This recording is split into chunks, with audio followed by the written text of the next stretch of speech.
kata berakar di dalam Dia. Kolose 2 ayat 7. Berakar di dalam Dia. Ini memperlihatkan apa? Ini memperlihatkan bahwa Dia adalah tanah. Ya, berakar itu kan pasti di dalam tanah. Ya. Nah, di ayat ke-9-nya yang tadi kita doa bacakan, dikatakan sebab di dalam Dia yang kita berakar ke dalamnya. Jadi ini bisa kita baca sebab di dalam tanah itu. Di dalam tanah itu. Kenapa di dalam tanah itu? Karena di sana kita berakar. Dan tanah itu adalah Dia. Jadi kita nggak sembarangan berkata Dia itu tanah permai, nggak sembarangan. Sangat-sangat alkitabiah. Fakta-fakta Alkitab memang seperti itu. Hanya banyak yang mungkin merasa aneh. Pembahasan-pembahasan kita tuh judulnya aneh-aneh gitu ya. Mengalami dan menikmati Kristus yang al-muhid sebagai tanah yang baik. Ya, jadi inilah dasarnya ya, saudara-saudari. Nah, sekarang tadi yang kita doa bacakan dikatakan sebab di dalam tanah itu. Ya, di dalam Dia, tanah itu, tempat kita berakar. Kata-kata berikutnya itu menjelaskan ada apa saja di dalam tanah itu. Gitu. Ya, ayat 9, sebab di dalam Dia, tanah itu. Ya, kalimat-kalimat berikutnya sampai ayat ke-15 itu memperlihatkan ya ada satu unsur yang mencakup 7 unsur lainnya. Unsur yang satu itu adalah kepenuhan. Kalau saudara-saudari mempelajari pelajaran hayat Kolose, Efesus, kata kepenuhan di sini itu tidak seperti yang kita bayangkan, saudara-saudari. Begitu banyak penjelasannya. Saudara kita menjelaskan sedemikian rupa, terlalu tinggi bagi kita yang masih merosot. Tetapi pagi hari ini yang disajikan kepada kita itu unsur pertama itu kepenuhan. Dan sebetulnya 7 unsur yang lainnya itu ya tercakup di dalam kata kepenuhan itu. Ya.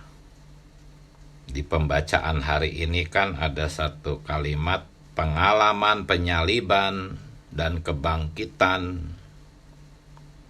Ini kan salah satu unsur tanah itu ya. Penyaliban dan kebangkitan berada dalam kepenuhan. Jadi kata kepenuhan itu adalah unsur pertama yang mencakup 7 unsur lainnya.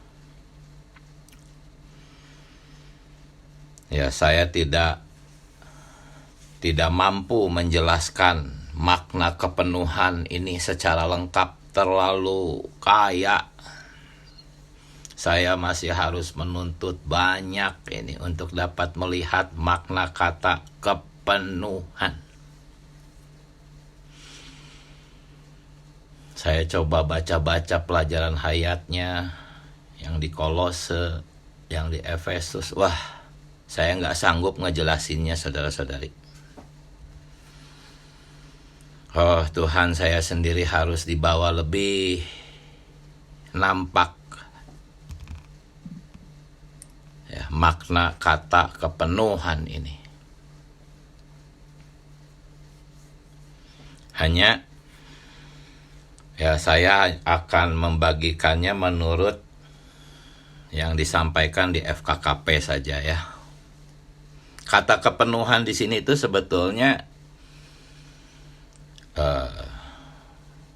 satu persamaan dari ayat Ulangan 8 ayat ke-9,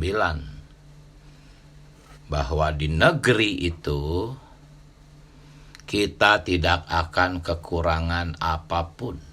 Ya, di negeri itu bangsa Israel tidak akan kekurangan apapun. Ini menjadi judulnya kan, ya, mengalami dan menikmati Kristus yang al-muhid sebagai negeri yang baik, negeri di mana kita tidak kekurangan apapun. Itu diambil dari Ulangan 8 ayat 9. Nah, tidak kekurangan apapun, itulah kepenuhan. Hanya tadi di FKKP dikatakan bahwa ini tuh kepenuhan keperluan kita, ya. Apa saja yang kita perlukan sudah lengkap, sempurna.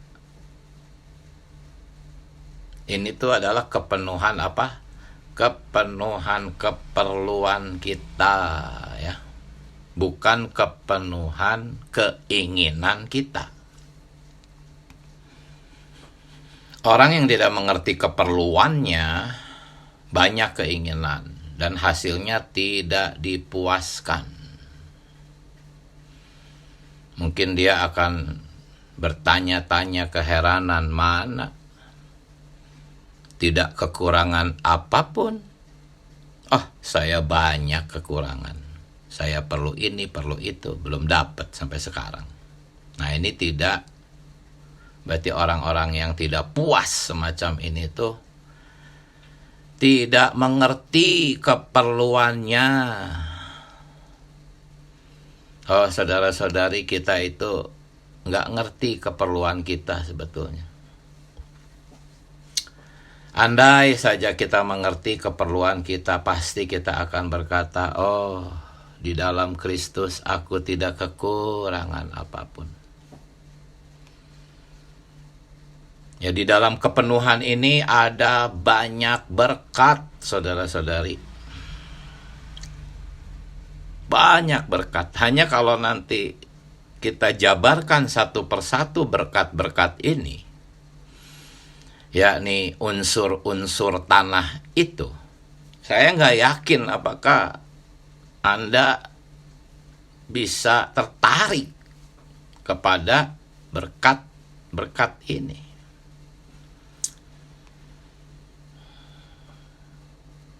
Ya, awal-awalnya juga ketika saya membaca ini, hati saya hambar gitu. Karena secara alamiah tuh nggak tertarik. Di dalam kepenuhan ini ada berkat-berkat. Berkat-berkat yang unggul. Tapi aneh kok hatiku tidak tertarik ya. Aku tertarik hanya kepada yang kelihatan. Aku perlu rumah, aku perlu dana, aku perlu biaya-biaya memenuhi keperluan-keperluan hidupku.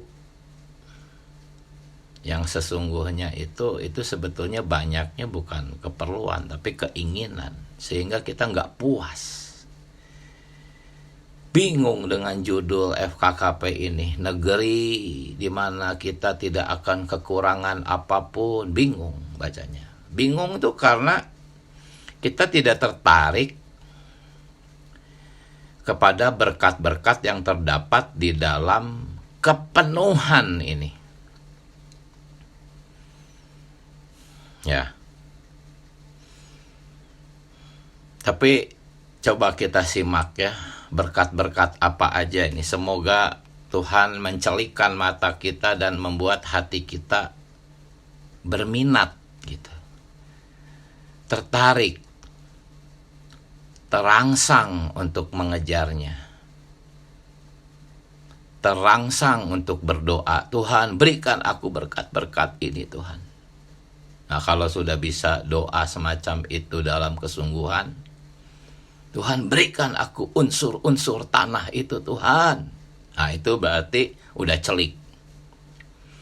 Tetapi ketika unsur-unsur tanah itu disajikan di FKKP, hati kita hambar, kita tidak bisa melihat bahwa itu mustika.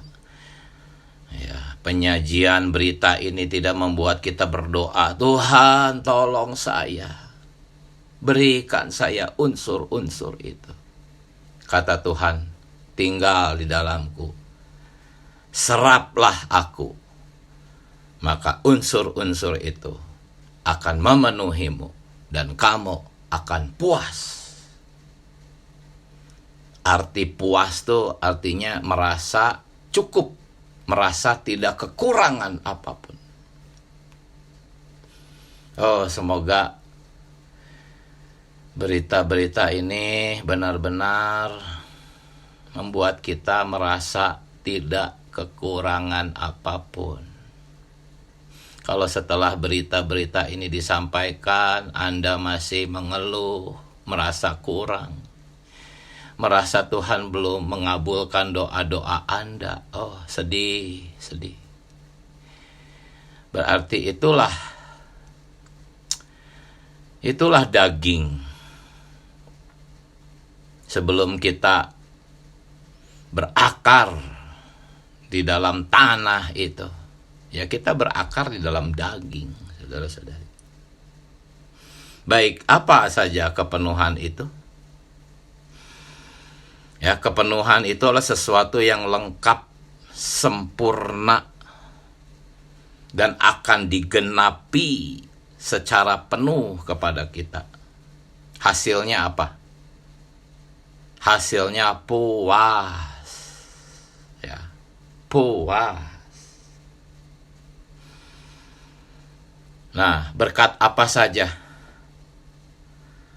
Di dalam pembacaan hari ini, berkat-berkat itu ada keadilan, pembenaran, kesucian, pengudusan. Nah, tertarik nggak dengernya? Terangsang nggak mendengar berkat-berkat ini? Keadilan, pembenaran, kesucian, pengudusan.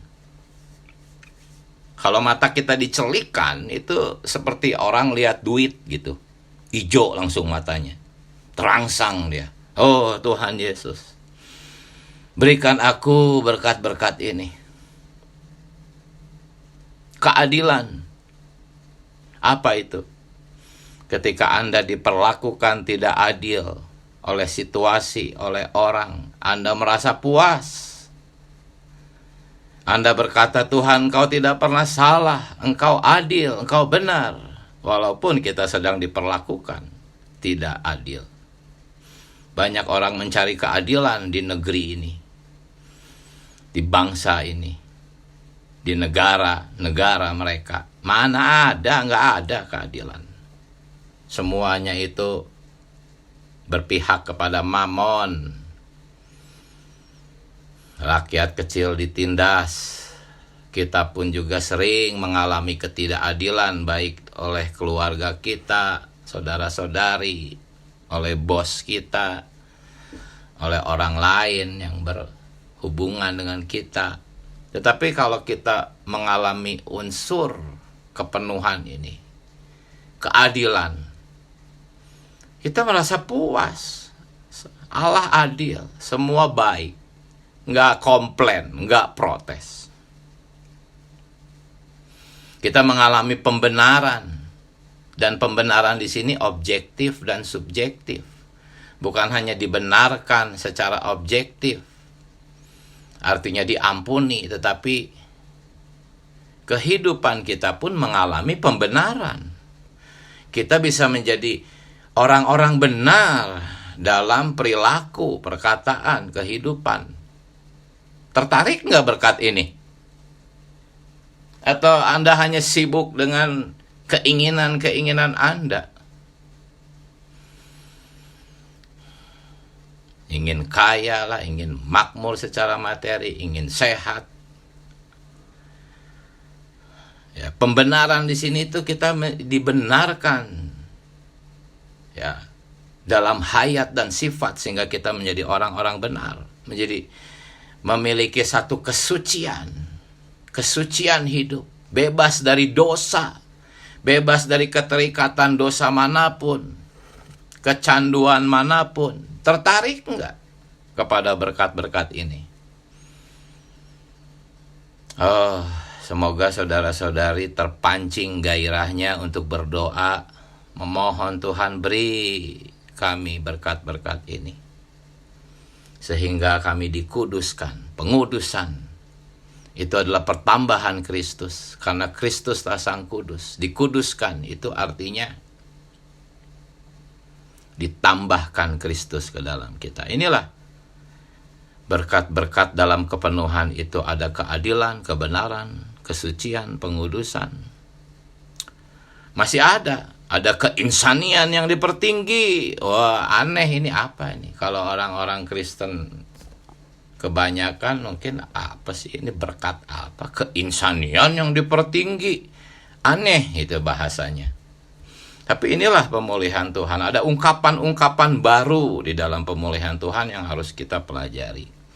Keinsanian yang dipertinggi itu adalah kebajikan-kebajikan insani kita, tetapi berisi atribut ilahi. Ini berkat dari kepenuhan itu. Ya, di dalamnya ya ada, ya, di dalam semua berkat ini kita akan merasa puas, saudara-saudari. Apakah Anda membutuhkan kesabaran? Ada di sini. Ya. Kristus menjadi kesabaran kita. Anda membutuhkan kasih. Kristus akan menjadi kasih Anda terhadap saudara-saudari, terhadap gereja, terhadap orang-orang lain. Inilah berkat-berkat di dalam kepenuhan ini.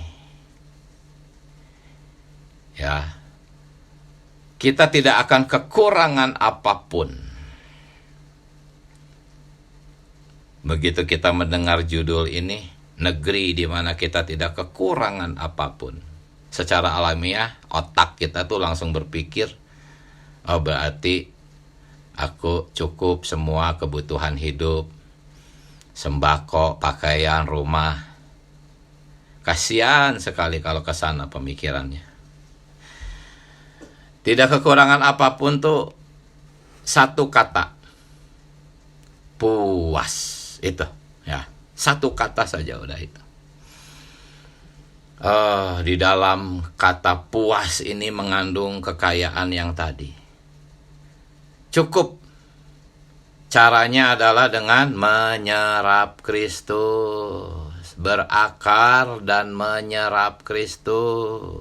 Tetapi akarnya harus lembut. Ya, akar yang lembut itu menyerap unsur-unsur tanah dengan baik dan maksimal. Kalau akarnya udah mengeras, ya keras kepala itu, tegar tengkuk. Oh, saudara-saudari, kita sudah ditanam di dalam kepenuhan ini. Orang-orang yang ditanam di dalam kepenuhan ini Menurut Yeremia pasal 17 ayat 7 dan 8. Ini adalah orang-orang yang merambatkan akar-akarnya ke air. Walaupun panas terik, yang lain mengalami panas terik, mengeluh kepanasan, gak ada sukacita. Ya, kita tenang saja. Daun-daun kita tetap hijau ya. Hijau itu warna dari hayat. Allah tuh seperti permata yaspis yang berwarna hijau. Jadi walaupun yang di tengah-tengah gurun, kita tetap mengekspresikan hayat. Hijau. Kalau akar-akar kita terus menyerap Tuhan, kita tidak akan khawatir di tahun-tahun yang kering, tahun-tahun paceklik, yang lain mengeluh. Kita tidak khawatir, walaupun berdampak mungkin bisnis kita, perekonomian kita, tapi tidak khawatir di tahun-tahun kering. Tetap hijau, ekspresi hayat terlihat. Itulah yang dilukiskan di dalam Yeremia 17 ayat 7 dan 8. Dan tidak berhenti berbuah. Berbuah ekspresi Kristus dan berbuah orang. Terus mendapatkan orang. Dibawa kepada Tuhan. Buat apa berbuah yang lain kalau Anda tidak pernah membawa orang kepada Tuhan? Menangislah ya, bukan karena perekonomian yang bumia. Menangislah bukan karena hal-hal materi. Menangislah jikalau kita tidak berbuah di hadapan Tuhan. Itu menangis yang baik, saudara-saudari. Artinya mata kita sudah celik, tertarik kepada berkat-berkat dalam kepenuhan ini. Orang-orang yang tidak menyerap Kristus tuh hidup di dalam daging. Aturan-aturan agama dan kuasa-kuasa kegelapan. Ya. Berada di bawah kuasa kegelapan tuh bukan disantet, diguna-guna, bukan gitu. Berada di bawah kuasa kegelapan tuh apa? Itu berarti tidak melihat ekonomi Allah, tidak melihat sasaran hidup ini, tidak melihat makna hidup manusia. Baca itu buku Rahasia Hidup Manusia berulang kali sampai tersusun. Supaya kita tidak lagi berada di bawah kuasa kegelapan. Berada di bawah kuasa kegelapan tuh seperti itu. Bukan berada di bawah hal-hal seperti kamu sedang sakit, kamu berada di bawah kutuk itu, kuasa kegelapan. Guna-guna, santet. Banyak orang Kristen yang masih kayak gitu. Kuasa kegelapan itu berarti membuat mata kita gelap gitu. Nggak bisa melihat cahaya terang gitu. Yang dari firman hidup itu, apa itu ekonomi Allah? Kalau seseorang, ya orang Kristen belum bisa melihat ekonomi Allah, itulah kuasa kegelapan. Hidupnya di bawah aturan-aturan agama gitu. Dan daging menguasainya. Ini yang akar-akarnya tidak menyerap unsur-unsur tanah itu. Nah, unsur-unsur tanah yang lainnya apa? Ya, di ayat 11. Di dalam tanah itu ada unsur yang mampu mengerat daging kita. Inilah sunat yang sejati.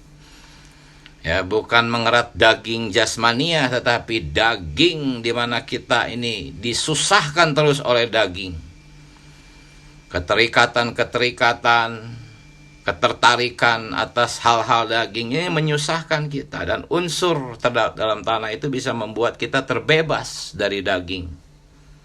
Disunat ayat 12a itu unsur yang membunuh, mematikan, mengubur kita, membuat kita mati.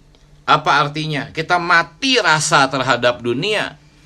Dunia tidak lagi menarik bagi kita.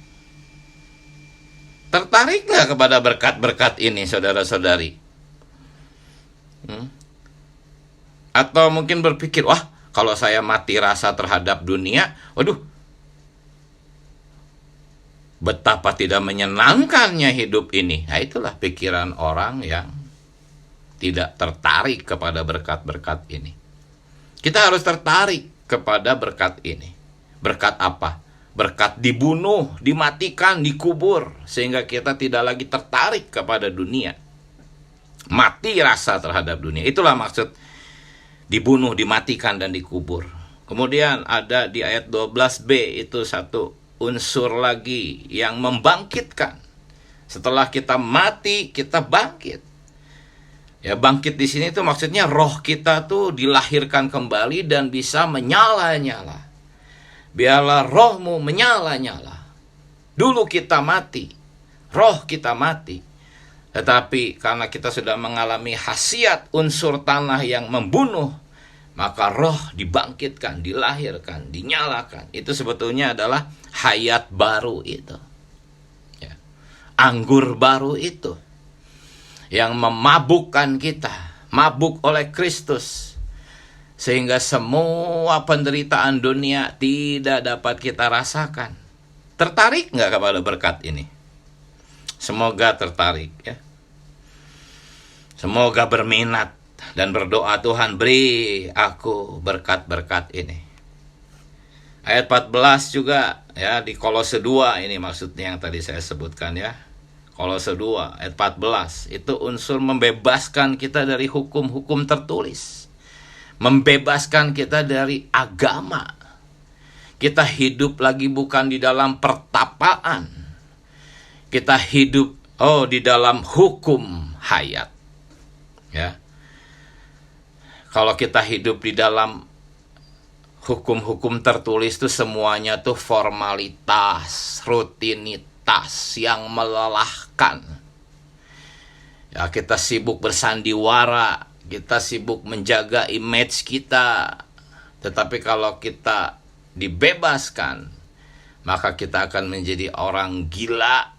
Gila akan Kristus maksudnya.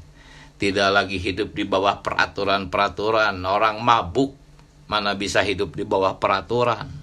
Dia hidup oleh anggur yang memabukkan dia. Kristus anggur kita. Kita tidak lagi beribadah dengan secara liturgis, tata cara. Roh kita dibebaskan. Inilah unsur yang terdapat di dalam Kolose 2 ayat 14. Dan yang terakhir di ayat ke-15, unsur ini membuat kita menang atas pemerintah-pemerintah, penguasa-penguasa di udara.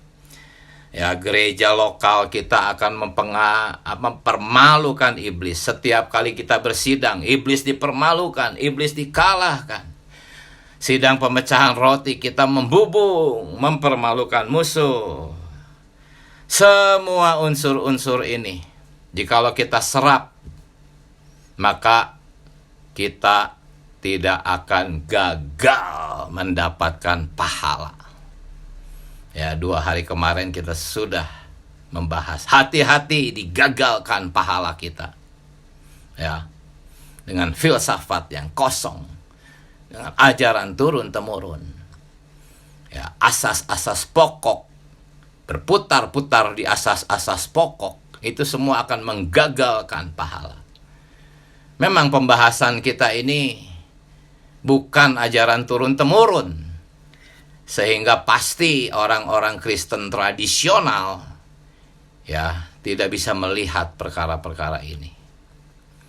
Bersyukur kita ada di dalam pemulihan Tuhan. Ya, berkat-berkat ini aneh kedengarannya, tetapi sesungguhnya inilah berkat kepenuhan itu. Haleluya, puji Tuhan. Silahkan sekarang saudara-saudari berbagi nikmat. Amin. Puji Tuhan. Mari manfaatkan waktunya. Saudara-saudari yang sudah lama tidak berbagi nikmat, ayo bangkit. Menyeru nama Tuhan, bagikan. Tuhan Yesus. Ketika Anda berbagi nikmat, sesungguhnya Anda sedang menyerap Dia. Silakan.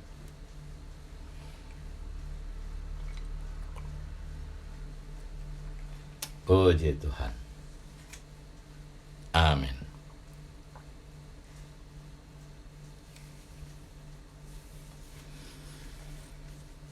Oh, Tuhan Yesus. Mari.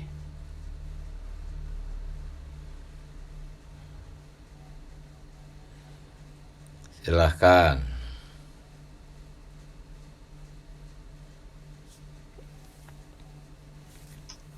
Amin. Silahkan saudari Indrawati. Haleluya. Amin. Amin. Puji Tuhan. Puji Tuhan. Berita hari ini sungguh tidak mudah ya. Kalau saya dengar dari awal, kalau kita melakukan semua ini, kita kayak gak punya temennya. Kita gak bisa berkawan dengan yang lain. Karena tidak mendapatkan suplai Kristus. Kita harus berkawan juga dengan orang-orang yang sama-sama membicarakan firman Tuhan yang al-muhid ini. Amin. Kristus sebagai tanah ini mula-mula mengubur kita, menguburkan semua yang negatif dalam hidup kita, kemudian membangkitkan kita dengan hayat kebangkitannya. Nah, dalam Kristus sebagai tanah, kita dimatikan, dikubur. Tetapi Tuhan mau kita dibangkitkan dengan hayat yang al-muhid, itu hayat Allah sendiri. Ini sungguh sangat dalam ya. Sangat dalam pengertiannya. Dan ini hal yang baru. Tapi luar biasa. Kita dapat melihat Tuhan itu serius dan serius mencintai kita. Kristus itu sungguh-sungguh mau kita seperti Dia. Kita benar-benar mau dibunuh ya. Kita punya hal negatif itu semua, supaya kita memiliki hal positif yang dari Tuhan sendiri. Ya, puji Tuhan. Amin. Amin. Ya, memang menyerap Dia semacam ini akan membuat kita dipisahkan dari kawan-kawan yang lama ya, dan dibaurkan dengan gereja. Saudara-saudari itulah satu-satunya kawan kita ya. Amin. Silakan saudara-saudari yang lain menyambung. Amin. Mari.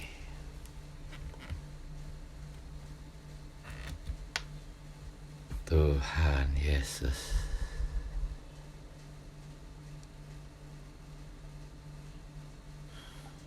Amin. Silahkan. Amin. Amin. Puji Tuhan ya. Saya mendengar berita ini sungguh kembali diterangi ya, bahwa berkat-berkat ini bukan secara materi ya, rumah, mobil, atau segala hal yang mungkin kelihatannya bagi dunia ini adalah satu berkat, tetapi ini adalah berkat, yaitu Kristus itu sendiri, tanah itu ya, di mana sebagai tanah juga dikuburkan, dibangkitkan. Sungguh ini tadi satu kata yang sangat menjamah saya ya, yaitu puas ya. Inilah berkat puas ini, apapun situasi kita ya, kondisi kita, dengan hanya terus kita ini menyerap Dia, maka mengalami kepuasan. Nah, kepuasan ini adalah diri Kristus itu sendiri yang bertambah ya. Nah, ini memang sulit untuk diuraikan, tetapi ketika kita datang kepadanya, menikmati dia, menyerap dia, tentu kita mengalami ya kepuasan yang mungkin orang dunia nggak bisa dapatkan, tetapi di dalam dia kita merasakan puas, damai, tenang. Nah, inilah berkat-berkat di tanah negeri yang baik itu ya. Puji Tuhan, melalui ini semakin dibawa kita terus hanya ingin mendapatkan dia. Amin. Amin. Oh Tuhan Yesus. Amin. Silahkan saudara-saudari yang lain sambung. Puji Tuhan.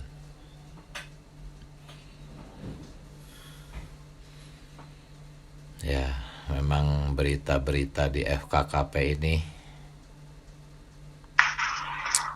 Ya, silakan saudari. Amin. Ya, puji Tuhan ya.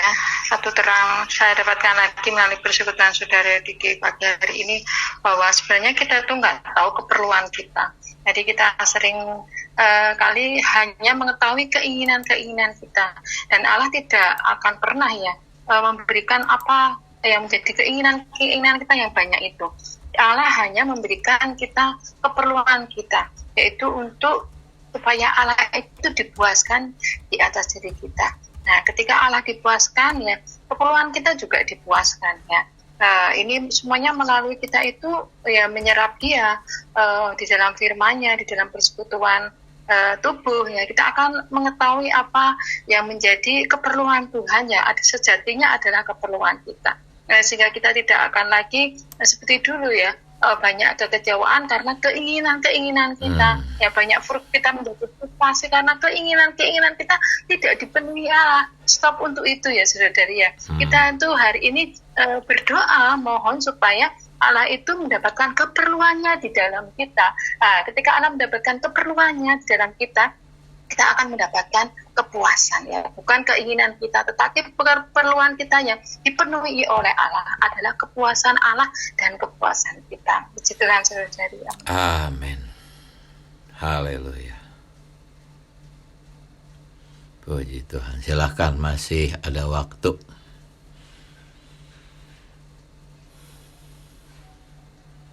Amin. Puji Tuhan. Amin. Saudari Ango, silakan. Nah, saya sangat bersyukur ya pagi ini. Memang beritanya kelihatannya bisa kita tangkap ya, tapi untuk menguraikannya juga ada sedikit sulit ya. Lagi untuk benar-benar kita alami. Tapi hari ini saya sangat bersyukur, di sini ada satu perkataan tentang kegelapannya. Oh Tuhan ya, sering dalam pandangan umum, pemikiran umum ya, kita pasti berpikir dalam kuasa kegelapan itu ya orang itu mungkin diguna-guna, kena santet atau apa ya, seringnya pandangan kita ya. Tapi hari ini melalui saudara kita dapat terang lagi ya, bahwa tentang dikuasai kegelapan itu bukan hal semacam itu ya, tapi bagaimana pandangan kita masih dikuasai oleh kegelapan ini sehingga kita tidak melihat terang ini ya. Dan hari ini saya juga bersyukur ya, dikatakan kita perlu berakar di dalam Kristus sebagai tanah yang baik itu ya. Memang ini perlu satu latihan ya, tidak bisa hanya sudah dengar kita paham ya. Saya juga membaca ini juga Tuhan, saya juga perlu benar-benar mengalami ya, bagaimana saya perlu berakar di dalam tanah ini ya. Kalau saya hanya seperti kita menanam sebuah pohon, kalau kita asal hanya tanam seperti itu tidak berakar, pasti pohon itu tidak bisa menyerap ya unsur-unsur dari kekayaan tanah itu. Nah hari ini saya sangat bersyukur ya, bagaimana kita perlu melalui kita datang ya, menikmati Tuhan melalui persekutuan, melalui penyampaian saudara kita dengan ilustrasi ataupun apa, sehingga kita lebih gampang ya menangkapnya. Nah hari ini saya juga sebagai anak Tuhan mungkin kadang-kadang juga merasa tidak puas ya, banyak hal yang belum puas. Meskipun kalau kita percaya Tuhan kan pasti ya kita sebagai anaknya dikatakan burung-burung di udara pun dia jaga, apalagi kita. Tapi kenapa kadang kita merasa kok belum ya Tuhan, saya punya doa ini kok belum ya, saya punya doa itu kok belum. Tapi puji Tuhan hari ini kita bisa sama-sama menikmati berita ini. Sebenarnya kalau kita benar-benar sudah berakar di dalam Dia, kita tuh tidak kekurangan apapun ya. Karena di sini kita nampak, tadi sudah banyak poin-poin dijelaskan ya. Yang kita dapatkan tuh berkat apa, semua tuh sudah dipenuhi ya. Hanya hari ini kita perlu nampak ya. Tadi saudara kita sudah menjelaskan dengan sangat lengkap ya. Bagaimana kita tuh harus tahu ya, keperluan dan keinginan adalah dua hal yang berbeda. Tapi hari ini melalui berita ini kita juga betul-betul bersyukur bahwa kita hanya perlu ya belajar bagaimana kita perlu berakar di dalam Kristus. Sehingga kalau kita benar-benar sudah berakar, kita tuh dikatakan akan dipenuhi, dilengkapi, disempurnakan, dan dipuaskan, dan disuplai sepenuhnya. Berarti tidak ada yang kurang lagi ya.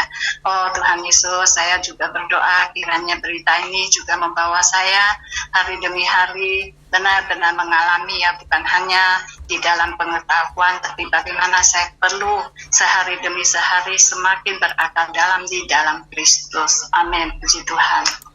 Amin. Puji Tuhan.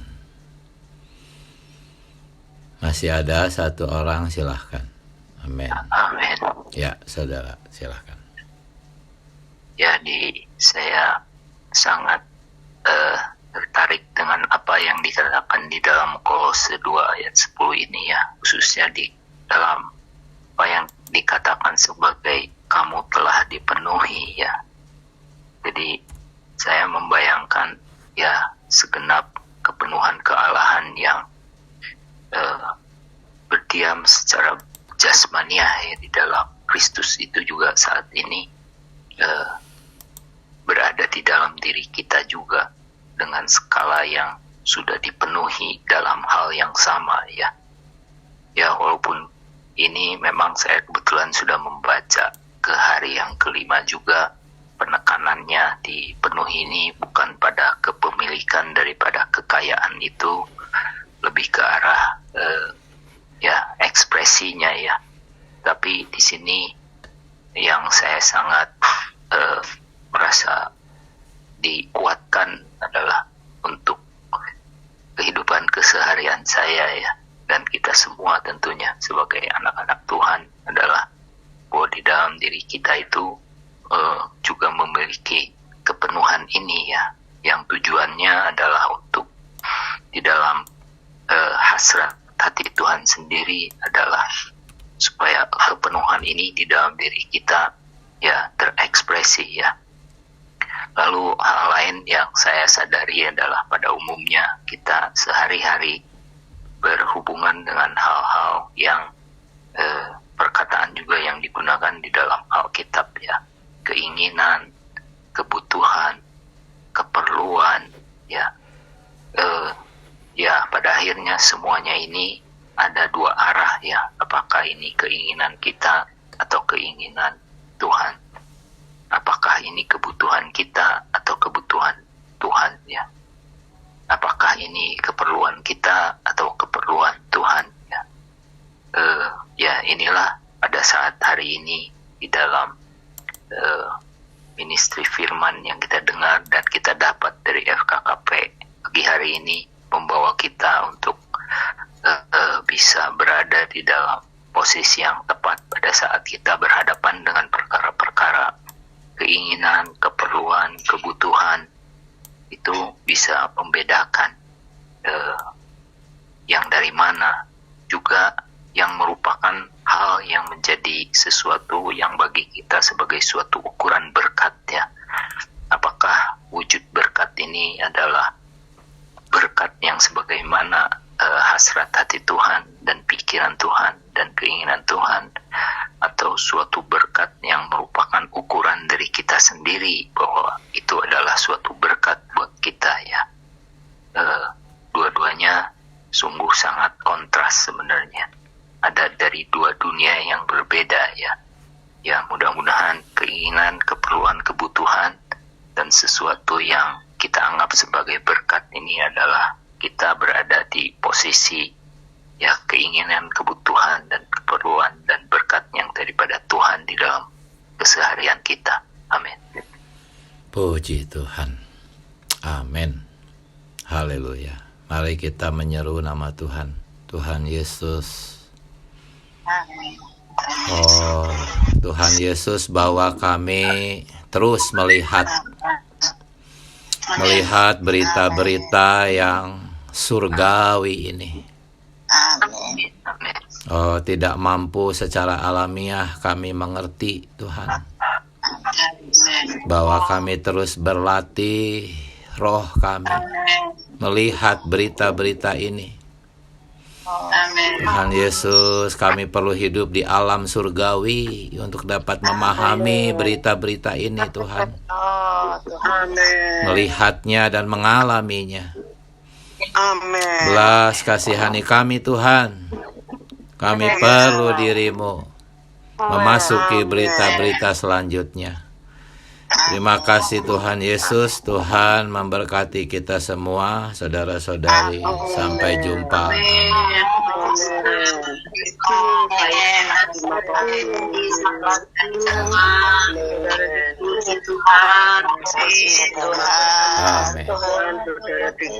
Saudara-saudari yang lain. Amin. Puji Tuhan. Saya close ya, saudara-saudari. Ya, terima kasih. Biar